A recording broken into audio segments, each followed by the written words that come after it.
Hello, delicious friends, and welcome back to the Nerd Castle for indie games. This week we lucked out, and Sunless Skies has gone into its final release. There's been a lot of that list this week, in all honesty. There's been a lot of games going from, like, early access into completion. And I think that should be celebrated. There's a lot of games that never make that jump and leave a lot of people disappointed. So when one does make it, especially when it's a quality title like everything from Fail Better Games, I think we should dive on in and play. So let's play some Sunless Skies. If you've never played these games before, they take place in the world of Fallen London, which is very, very weird. It's almost like a schizophrenic universe where nothing makes sense. It's an alternate Victorian timeline where London and a big chunk of the world sunk into the sea. And as it turns out, our planet is like an egg, and you can fall through the surface of it, and lots of things exist in the underworld that do not exist on the surface, and it kind of changes the paradigm for everybody living on the planet. There's demons, there's all kinds of weird occult Cthulhu-type stuff happening. It's a very, very cool universe. Sunless Skies actually takes place in the air, though, in steamships that fly through space. And so this is kind of an alternate setting from Sunless Seas or from Fallen London, both of which are kind of their own settings, but it'll draw heavily from those two areas. Let's start a new game.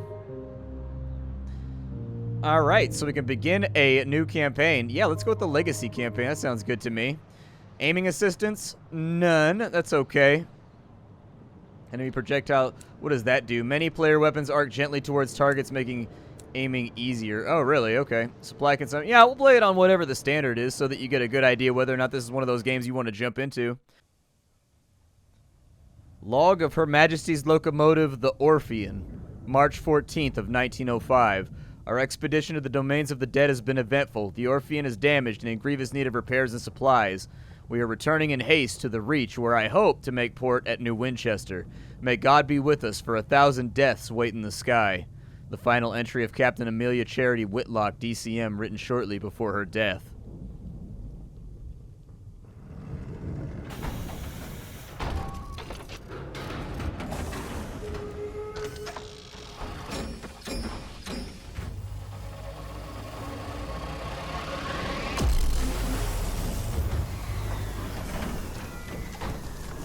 So here we are. This is the game. We can move forward. We can kind of steer around. This game is definitely a little bit more 3D than Sunless Seas. But I really like this universe. I still have a Fallen London account that I use all the time. You have returned to the Reach, an untamed sunless span of the heavens, London's new frontier, a celestial garden gone wild. Well, I guess I actually don't use it that much. I haven't played in a while, but I do keep it active to support the developers because I think it's a really, really cool product. We can also push left and push right if we're trying to dodge. Okay. Sounds good. Chugga, chugga, chugga, chugga, chugga, chugga, chugga, chugga. Spaceship! It looks like a train. Space train. Pretty sure we can fire guns, too, although I don't know how to do it. As first officer, the crew look to you. The nearest station is New Winchester. Can you get the Orphean there safely? We are a little busted up right now. We're at 15 out of 30. We don't have a lot of fuel. We can scavenge here, however. Much to the relief of the stokers, you find a barrel of fuel among the detritus. A wreck drifts here, less fortunate even than you. We could scavenge for repairs, Recruitment suggests. Let's go ahead and do it. The wreck hangs in the sky, pocketed with recent gunfire. You and the boarding party don your sky suits, garments of waxed canvas lined with felt to protect against the cold of the sky. Two of the crew are whispering as they dress. What business did Captain Whitlock have in the Blue Kingdom anyways? Why the devil did we trespass in the districts of the dead? You silence him. It's not the time. Leap across the deck. You jump. Your stomach lurches with vertigo as the stars blaze above you and below. The air of the heavens is thin and torn by unpredictable winds. Then your boots hit the running board of the Ozymandias and your leather-gloved hands fumble for a hold. Or a hold. One of your companions throws you a line and you lash the two engines together. Only then did the rest of the boarding party follow you. One of them forces open an exterior hatch and you clamber inside. The interior is cold, unlit, and whistles in the wind. Your party's lamps spread buttery light over the narrow paneled passages. You make your way towards the hold, stepping over bodies crumpled in the corridor. Unfortunately, the way is blocked. A bulkhead has been mangled inwards by a well-aimed barrage. We can clear the obstruction with a length of pipe as a pry bar, or we can lead our party on a more precarious path. So we can use our strength, or we can use our cunning and our guile. Now, in Sunless Skies, there were stats that were much more difficult to level up and get than others. I think it was the intelligence stat was the one that was really hard to get, so you wanted to front load that at the beginning of your game as much as possible so that you could do the challenges later on that required intellect. However, in this one, I don't really know what that is. I don't know the metagame of this title. I've done probably 80 hours into Sunless Skies, and I know a lot of stuff about it for starting out with the best possible chance of surviving till the end.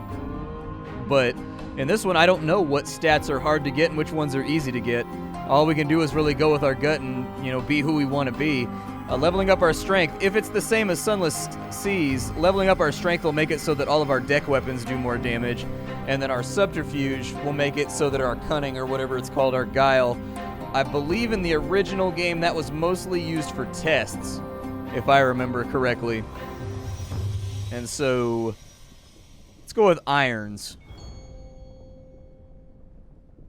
As you strain against the stubborn steel, you remember an event from a year ago. A boiler explosion had trapped an engineer under a tangle of plating and pipework. The captain was first on the scene, and you were second. Together, you managed to pry the wreckage upwards enough for you to crawl beneath it, while the captain braced the bar across her back. "By all means, take your time," she grunted as you dragged the engineer out. Back in the present, the twisted bulkhead yields. Your companions clear the exposed rubble away, and the way is clear. You have reached the Ozymandias' hold, a ruin of smashed cargo and spilled supplies. Hopefully somewhere amidst the detritus you can find the parts to repair the Orpheon and restock your stores. Your companions work quickly. The Ozymandias' hull has begun to creak. Your actions on board may have compromised its integrity. You find enough food and gear to restock the supplies and enough spare parts to make necessary repairs to the Orpheon. The food will need to be thoroughly thawed, of course, but you've eaten worse in the skies. "Whoa!" cries one of your party, prying the lid off a long crate. It holds a cannon still nestled in straw. Another crewman pulls a battered birdcage from a pile of ruined cargo. Within the cage, something winged and furred opens a sullen eye. Your examination finds 4 supplies. That's good. So that's going to be the food that we eat as we fly around. This is going to slowly go downwards. When it gets too low, you may have to resort to cannibalism, or people might just go nutty and kill each other. We also have fuel. When that runs out, you're listless. You're just going to have to, you can burn supplies. If you're really, really lucky and you have a lot of supplies and not a lot of fuel, you can set the supplies on fire in order to get yourself moving a little bit more rapidly. But other than that, it's usually game over if you run out of fuel or you run out of supplies. Hope is pretty self-explanatory. If we run out of that, we implode and then we end up in the vacuum of train space. We have crew. You can use crew for various challenges to help you out with things. If you run out of crew, you're pretty much hosed. You want to keep a lot of crew on board. I tend to run at max capacity. And then I don't know what that is right there. I think that's the hold. That's the contents of our inventory. So we have 2 and 5, so it's 7 out of 12. This meter right here is new. Oh, that's our terror. Never mind. So terror is a thing from Sunless Skies or Sunless Seas where terror goes up over time. And if it tops out, basically people start having nightmares. They start going crazy. Eldritch monsters start locking in on that and trying to drag you down into the deeps. In space, I can only imagine how bad that's going to be. But we'll have to learn the game. I've ignored Sunless Skies on purpose because I wanted to play it in 1.0. I didn't want to ruin it for myself once it came out. And so I don't know anything about this game. This is completely and totally blind. All I can really do is use my knowledge from Sunless Seas, which I'm pretty damn good at, and hope that the things are transferable to this game. The Ozymandias emits a long, juddering creak. Your boarding party exchange nervous glances. From the hold, or the chaos of the hold, you've retrieved repairs and supplies and discovered some useful equipment. A gun that could be mounted on the locomotive and an educated bat. Mount the Jerusalem cannon on the Orpheon. Liberate the diffident bat and employ it as a scout. So there's these things called bats that you can use, and basically they're used the exact same way that people use pigeons. You can send a bat up, and it'll scout the area, and it'll tell you where the nearest settlements and stuff like that are, if there are any. It's a useful ability and very, very good for making sure that you don't end up lost and unable to find a port. However, being able to defend... Oh, we can claim both this and the cannon. Okay, we'll mount that. The Cotteril and Hather Sage Jerusalem fires single shells to a good range more or less accurately. You order 2 of your party to get it back to the vessel and fit it immediately. The Ozymandias groans. The structure shudders. Let's grab the bat. The bat treats its rescue as an inconvenience and immediately begins haggling over pay. You offer to put it back in its damn cage and leave it on the Ozymandias, at which point it becomes more polite. You doubt it's going to last. The Ozymandias emits a long juddering creak. Your boarding party exchange glances. From the chaos of the hold, you have retrieved repairs, supplies, guns, and an educated bat. We can press on to the engine room, but the ship is starting to fall apart. I'm a risk taker. Let's do it. The wreck of the Ozymandias screeches as its metal buckles and tears. You press on through the shuddering corridor, searching frantically for the engine room. We can do perception, or we can go with hearts. Hearts is our constitution and our bravery, and then mirrors is your perception, essentially. It's your ability to see through illusions, to observe, to watch, things like that. Let's go with hearts. We failed. No one is keen to go on alone. In the end, you have to rely on drawing lots. Two members of the party, with the shortest straws pale, and make their cautious way towards the engine room. The rest of you return to the Orpheum, await their return, and wait. Too late. With a dying groan, the Ozymandias buckles and splits in half, the two ends spiraling in different directions into the sky. The two crew that were still aboard are lost. Solemnly, you stoke the engines and steam away. Restocked and rearmed, but fewer in number. Well, there you go. The Ozymandias was risky. They knew the risk they were taking when they decided to draw straws. They knew artistry has its risks. All right, let's head forward. We can send out our scout. And so there it is. We can send this dude out. He'll go look for places that we can land. It has found something. Your scout has discovered something. To see what it is, open the chart, the compass icon in the toolbar. Okay.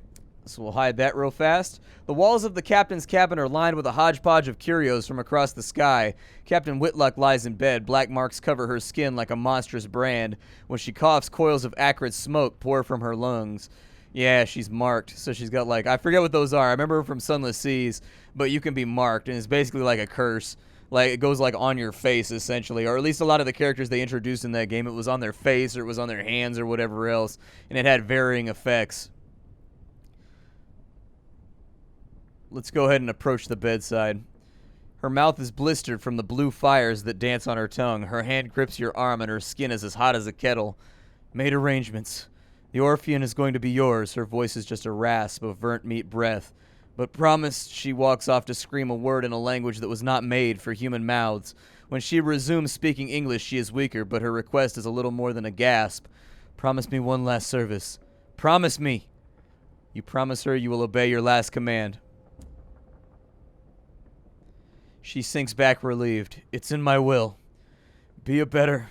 She breaks off as rigid sigils burned into her bones flare, glowing cherry red through her flesh and skin. Be a better captain than I. The effort exhausts her. She sinks back into the scorched pillows and twists into a frantic fever. The walls of the captain's cabin are lined with a hodgepodge of curios. We'll take our leave. You leave the cabin and the scorched stink of its air behind and return to the bridge. New Winchester is further than you'd like, and the captain hasn't long left. Onwards. So we have our charts. In our charts, we will find that there is something right here.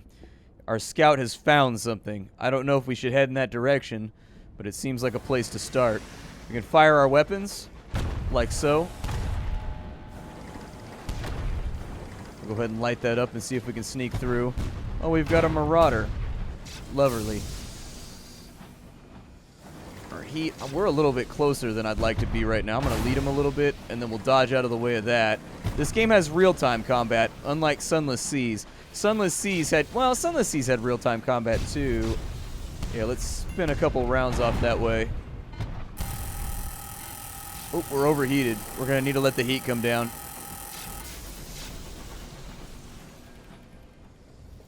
All right, we bank a little bit faster than I'd like.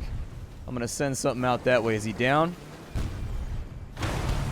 Ah, there we go. We've defeated our enemy, and there's some kind of sparkling goodness right here. Let's see if we can get it. You approach the buckled wreckage, poised to plunder the plunderers. Behind you, someone is humming a song of victory. Rule, Britannia! Britannia, rule the waves! I guess Britannia ruled the stars? I don't know. We can raid the remains, or we can strip it for repairs. Let's raid the remains. We don't need repairs. The boarding party returns with wallets and watches, cufflinks, lockets, and keepsakes. You store them in the safe to be pawned when and if you make it back to port. We have sovereigns out here, so we're not using echoes in space. So the currency du jour of Sunless Skies is echoes, which are kind of these Coins, I guess. That's all they really tell you. This time around we're using sovereigns, which means that we've changed territories. We're no longer trading in the currency of the Untersee. Apparently we're trading in the currency of the Queen? I don't really know. Let's continue forward. I was hoping we could pick up some fuel. I'm a little bit worried about our fuel supplies right now. But I do like the real-time combat. I'm enjoying how you actually have to, like, aim and move around a little bit. Ah, we've got a dock over here. The taste of smog and the sound of iron on iron. We're home. Oh, it's a new Winchester. Nice. Okay, so let's pull her in. Toot toot. We've made it. Doop doop doodle doodle doodle doodle doop doop doop. The coast, or you coast into the bustle, the din, and the soot, and the steam of Wolvesey Station. It's clogged with other engines, scrappy mining locomotives from Lustrum Way, weathered explorers gleaming with frost, sleek company vessels with bright brass fittings. No sooner have you pulled into the sidings than a brusque station master bustles over. He requests to come aboard. I must speak with your captain, he insists, brandishing a ledger. The usual formalities. He's just appeared at your shoulder, and his face is solemn. His hat is in his hands, and he lowers his eyes. The Orphean's doctor approaches. The crew exchange bleak, wordless looks. The Orphan itself feels suddenly more empty, and the station master looks confused. You inform him that unfortunately Captain Whitlock has just passed. Ah, he says naturally. I'm sorry to hear that. Very sad. He waits for what he considers an appropriate minute and a half before continuing. Alas, even amidst the tragedy, the cogs of bureaucracy must turn. If Captain Whitlock is deceased, the station authority require their answers from the first officer. He dons a set of spectacles and locates his pen. It will be relatively painless. Name, background, purpose of visit, etc. Shall we begin? Okay, so we can choose our captain. 10 years ago, before the northern gate was open, before the renewed empress led her people into the skies, it lay in a vast cavern far beneath the earth, deep, dark, marvelous. Who were you back then? We can be a soldier, we can be a street urchin, we can be a poet, an academic, we can be a priest, a sailor, we can be a ministry auditor, or a revolutionary. Oof. And the nice thing about this is that each of these will change your playthrough. They'll give you like a baseline amount of stats, but what I liked about the earliest alpha that I played of Sunless Skies is that this stuff actually mattered. Characters referred to it. It gave you another quest that you could work on too on the side to become kind of... It would help you your self-discovery. So for example, if you go as a soldier, as you're playing the game, you'll meet people, and as you meet those people who remember you from your old days of soldiering, you would then be asked questions about what actions you took in certain situations that would move your stats in other directions and fill out your backstory. And I very much like that kind of emergent storytelling that the game practiced. I found that to be a really, really cool way for you to develop your character. We can be a sailor. That's basically somebody that's under... I want to be a sailor, a revolutionary...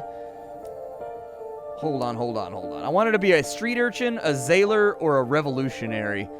Let's be a revolutionary. The skill of evading and deceiving. I don't know if I want to evade and deceive, though. Like, I want to face my enemies head on.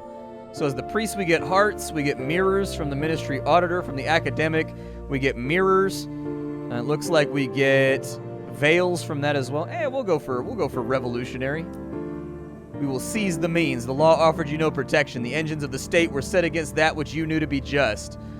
You marched, and when marching wasn't enough, you fought. Lies are the tools of tyrants. You published research to expose those lies and illuminate injustice. Or we made art, which traveled swiftly. So this will affiliate us with academia. This will affiliate us with criminals and villainy. And this will associate us with Bohemia. Let's go with academia. What does winning mean to you? Wealth, fame, or the truth? Let's go with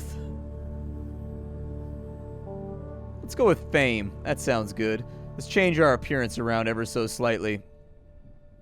So we gotta pick a... We can be sir. Yeah, let's be a sir. Oh, we can be citizen. Can we go with captain, maybe? Yeah, let's go with captain. I want to have a title in my name. Let's go ahead and we'll pick a hat here that we want to wear. What hat looks like it's appropriate for us? I don't want to be like a nun. I'm not feeling the nun. We'll go with a standardized hat right there. Let's go with maybe... That looks good. I don't really care what nose we take. That doesn't really affect me at all. Chin-wise, we can pick a chin out here. I'd like to have a beard. I think a beard is a good thing for a captain-y captain to have. And then for our outfit, that looks good right there. That seems pretty rad. And so we will be Captain Ride-a-Rail. Perfect. 3 weeks have passed. This morning, Captain Whitlock received a simple memorial service. Her body was consigned to a necropolis train bound for the Serene Mausoleum. Now you sit with a handful of her relatives in the threadbare offices of her solicitors. A methodical notary is reading the will. The captain was wealthy once, but squandered her capital on mysterious expenses before her expedition to the Blue Kingdom. The captain's relatives, from whom she was mostly estranged, are clearly wondering why you are here. In a final codicil, the notary announces, Captain Whitlock confirmed that the possession of the orphan was to pass to its first officer. He peers at you with dry gray eyes. This includes a certain black box contained in the Orphean's hold. Captain Whitlock's final request was that, at a time of your choosing, your transport said box to an address in London. He hands you an address card and deposit it there. You are not to look inside of the box, but she gave no explanation as to that point. And that's it. You're the captain now. The Orphean's yours. So, we've gained 100 sovereigns. Captain Whitlock's legacy is that we can investigate the black box at New Winchester. We could take it, or we could sell it and be done with it. It's really your call. This game is a story-based game, just like Sunless Skies, and whatever it is that you choose to do with what the game gives you, there is no right or wrong way to do anything. There is only moral relativity. If you don't want to deal with the captain's baggage and you just want to throw it overboard, you can do that, but there will be consequences, and storyline will arise from that. Think of this as kind of an interactive choose-your-own-adventure novel that also has full-on combat and money and resource management and everything else. It's a bit of a board game in that respect, but do not make the mistake of ever thinking that any decision you make in this game will not have consequences. Everything you do will carry on further into the game until it's resolved. So if we decide to just sell the box, something will happen, and that something will probably be good or bad and lead us on a completely new adventure. If we decide to take it where we're supposed to take it, something will result from that as well. There is nothing in this game where it's just one and done, and then you don't have to live with the consequences. The clamoring central station of New Winchester. We can explore the city. I think that's a good idea. The smoggy, clanking, singing, stomping, thronging, frantic heart of the Reach, an ever-expanding port of soot-smudged glass and bright steel, spilling across a drifting, mist-wrapped archipelago. Its factories thunder. The engine sheds ring with hammers and hiss with steam. Locomotives chug into sidings for repair. Or flare across the sky and away into the high wilderness. We can learn about trading. Successful skyfarers fund their expeditions by dabbling in trade. Inquire whether there are any good trading opportunities available. A porter at the station advises you to visit the nearby pub, the Promise of Days, and talk to the seasoned captains there. Hopefully they're not too seasoned. I don't feel like dealing with drunk people today. They keep their ears to the ground. They'll know an opportunity or two. Okay? So we can go to the Promise of Days. Let's do it. Old pistons gleam on the walls. The shelves are crowded with mementos from across the sky. The clientele raise their voices to be heard above the comforting clamor of the adjacent engine yards. You may find advice here. Yeah, let's go ahead and introduce ourselves to the captains.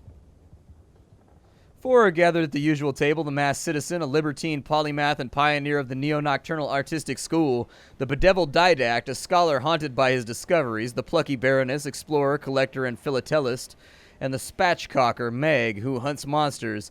Of course, everything out here is jolly dangerous, says the baroness. Few risk the sky, so news of distant ports is valuable. Collect port reports from the places you visit and deliver them to Victory Hall or Company House. The more you turn in once, the more they'll pay.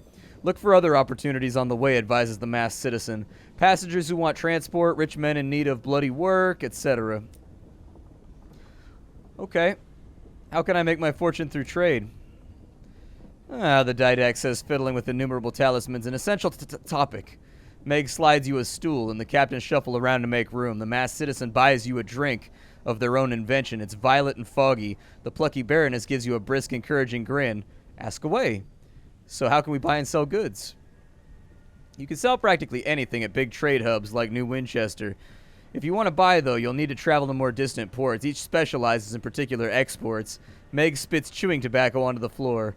There's no money in buying in market prices and selling them at them too, though. You want to look for bargains or prospects of people offering better money. Buy cheap, sell dear. So every single port sells a single good, and you can only sell them at the major ports, but you cannot buy anything at major ports. That actually is quite different from Sunless Seas.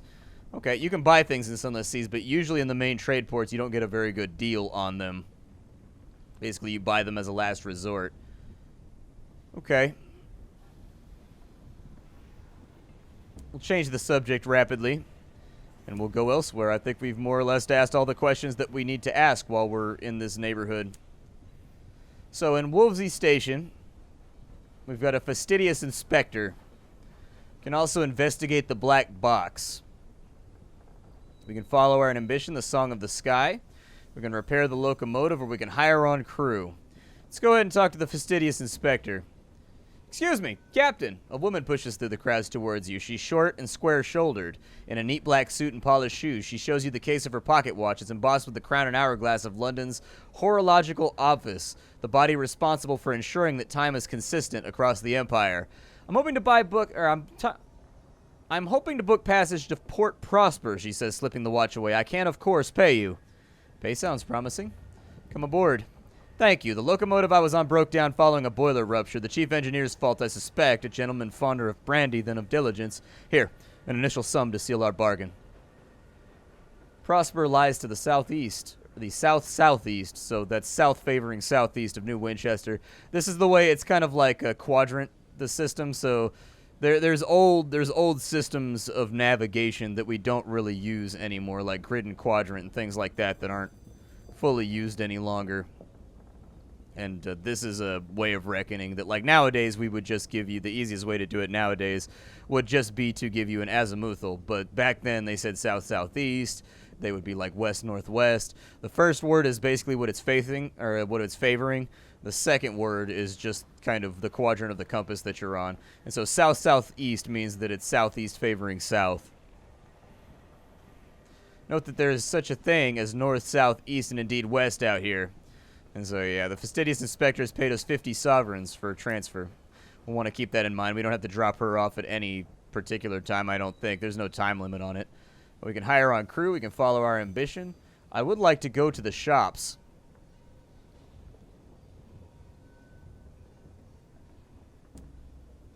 The slow-burning war for the Reach forms the backdrop of daily life in New Winchester. Citizens wishing to keep up with the developments in the war turn in the New Gazette. It is famously the only newspaper worth reading in the New Winchester, as well as the only paper that hasn't bankrupted itself. Its quality speaks for itself. So I'll read about the situation right now. That should give us the daily news, as I recall. We can search for our name. I doubt it. Your name does not appear in the tackety-focused reporting of the war. Yeah, I was going to say, I don't think we'll appear in there. We haven't done anything. All right. We can recruit an incautious driver. I specialize in test driving, but I'm looking for something quieter. His sign-on fee is 20 sovereigns. Okay. What harm can it do? This will get you a chief engineer that will increase your irons by 6, your hearts by 2, and your affiliation with the establishment by 1. Okay. Let's do it. We've got extra sovereigns, so why not? The driver board's eager to get started. I recently parted ways with the Windward Company, they explained. Personally, I think a crash a week isn't so bad. They disagreed. Ah, well, you live and you learn. Okay. We can explore a little bit further. Maybe not. I don't know where the shop is at here, but the shop should be here. We can hire on crew. That'll cost us 10 sovereigns. Yeah, let's do it. Initially, the crew members are suspicious. They think you might be a journalist for the Gazette. Still, they're happy to drink till your coin. As the night progresses, their reserve vanishes. When they arrive at the engine the next day to sign the papers, they come with headaches and nausea as the last of things. They go to their berths, ready to make for the stars again. So now we've got 10 people. We've got options, the charts, the officers, the journal, the profile, and the hold. Can I fall back to Wolvesy Station? So we don't have a lot of supplies right now. Ah, by digging around, I found a new opportunity. You know of a good prospect? In fact, I do, the masked citizen says. The host at the Magdalene's needs an urgent delivery of seeds, paying a pretty penny for it. If I were you, I'd get to the bazaar straight away and put my mark against it. Broker in Port Avon is selling cheap seeds. Cheapy chap. God knows why. His face looks like it's been pushed through a mangle. And so we can go through the bazaar on the left. Ah, that's how we do it. We can click on this over here. So we've got shops. We've got the seeds for Magdalene. We've got the flowers for Titania. We've got Abraham's Engineering over here, which is where we can buy new guns and weapons. We've got supplies on this side, which I think are a very, very good thing to invest in. We've only got a little bit of money right now. So I would buy some fuel. And I would perhaps consider buying some supplies as well, just to keep us going for a little bit. But that's it for me right now. We're out of time. We'll have to dive further on into the skies later. My name is Splattercat. Thank you for joining me. Hi, do, and take care, everybody. If you want to get the game for yourself, it's down below. It's one of those games I've been waiting a long time for, so I'm hoping we can have a lengthy playthrough. We'll see what happens, though. See y'all later, and if you enjoyed it, make sure you leave a comment down below to affirm that. Bye, everybody.